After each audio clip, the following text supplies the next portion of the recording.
Damai sejahtera Allah yang melampaui segenap akal budi, kiranya memelihara hati dan pikiran dalam Kristus Yesus Tuhan kita. Amin. Shalom, selamat pagi saudaraku. Mari kita berangkat melakukan pekerjaan kita hari ini diberkatkan firman Tuhan yang tertulis dalam surat kiriman Rasul Paulus yang pertama kepada jemaat di Korintus, pasal 12 ayat 3. 1 Korintus 12 ayat 3, demikian firman Tuhan. Karena itu aku mau meyakinkan kamu bahwa tidak ada seorang pun yang berkata-kata oleh Roh Allah dapat berkata, terkutuklah Yesus. Dan tidak ada seorang pun yang dapat mengaku Yesus adalah Tuhan selain oleh Roh Kudus. Demikianlah firman Tuhan. Bapak Ibu saudara-saudaraku yang terkasih dalam Yesus Kristus, dalam kehidupan kita bersama sebagai jemaat Tuhan, sebagai umat tebusan Allah, kita hidup bersekutu dalam komunitas dan gereja-gereja denominasi yang berbeda sinodinya. Secara khusus, gereja-gereja mainstream, gereja-gereja aliran Lutheran, akan Katolik juga di dalamnya, kadang-kadang dituding oleh saudara-saudara dari aliran karismatis seolah-olah para pelayannya dan juga umatnya di dalamnya tidak dipenuhi urapan Roh Kudus. Karena sebagian orang beranggapan orang yang diurapi oleh Roh Kudus adalah orang yang dapat berglosolalia, yang dapat berbahasa lidah.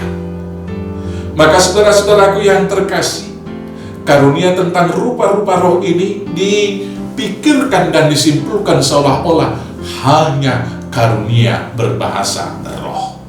Padahal kalau kita baca di dalam kitab 1 Korintus 12 ini, mulai dari ayat 1 sampai dengan ayat 11, ada beberapa karunia-karunia roh yang diberikan di sana, yaitu ada karunia untuk bernubuat, ada karunia untuk menyembuhkan, ada karunia untuk mengajar, ada karunia untuk berbahasa roh, ada karunia untuk menjelaskan dan menerangkan bahasa roh tersebut. Maka berbahasa roh atau berglosolalia bukan satu-satunya karunia roh. Maka tidak benar kalau satu orang beranggapan atau satu kelompok atau satu sinode menganggap sinode yang lain atau orang percaya yang lain tidak diurapi Roh Kudus hanya karena dia tidak berbahasa roh. Saudaraku yang terkasih, karunia roh itu dianugerahkan salah satu di dalamnya berbahasa roh sesungguhnya adalah untuk memuji memuliakan Tuhan. Tetapi ketika sikap orang yang menerima karunia roh itu dengan berbahasa roh, jangan menuding saudaranya yang lain tidak diurapi Roh Kudus, apalagi sampai mengkafirkan, maka tujuan semula daripada karunia roh itu untuk memuliakan Tuhan, kemudian terbalik menjadi merendahkan, bahkan mungkin juga melecehkan Tuhan di dalamnya. Maka karena itu saudara-saudaraku yang terkasih, Rasul Paulus menegaskan demikian di ayat 3 di pasal yang kita baca tadi, ayat yang kita baca. Karena itu aku mau meyakinkan kamu bahwa tidak ada seorang pun yang berkata-kata oleh Roh Allah dapat berkata terkutuklah Yesus. Dan tidak ada seorang pun yang dapat mengaku Yesus adalah Tuhan selain oleh Roh Kudus. Maka ketika saya pendeta Sirait mengaku Yesus adalah Tuhan, itu adalah karunia Roh Kudus. Tetapi ketika saya mau mengutuki saudara-saudara yang lain dan tidak mengaku Yesus, tidak mungkin itu dari Roh Kudus. Maka dapat kita lihat, orang yang menerima Roh Kudus adalah orang-orang yang mengaku bahwa Kristus Yesus adalah Tuhan dan Juru Selamat. Maka setiap orang-orang yang tidak mengaku bahwa Tuhan Yesus adalah Tuhan, yang memuja Tuhan, sekali lagi jelas-jelas itu bukan dari Roh Kudus. Maka jelas bagi kita, orang yang menerima karunia-karunia Roh Kudus adalah orang-orang yang mengaku Yesus adalah Tuhan dan yang melakukan tugas-tugas tanggung jawab sebagaimana yang dilakukan oleh Tuhan Yesus. Maka setiap orang yang kemudian merusak pekerjaan Tuhan Yesus, sesungguhnya dia bukan dipimpin oleh Roh Kudus.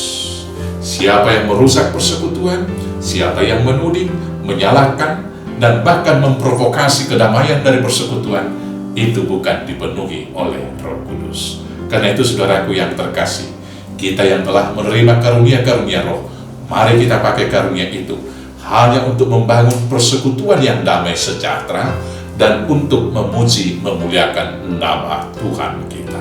Selamat bersaksi dan selamat dipimpin oleh Roh Kudus. Selamat memakai karunia-karunia yang ada hanya untuk kemuliaan Tuhan. Tuhan Yesus memberkati. Amin. Kita bersatu dalam doa. Terima kasih Bapa atas karunia-karunia yang Tuhan beri kepada kami. Banyak rahmat dan talenta yang telah Tuhan beri. Maka ajar kami dengan pertolongan Roh Kudus memakai itu hanya untuk memuji memuliakan nama Tuhan.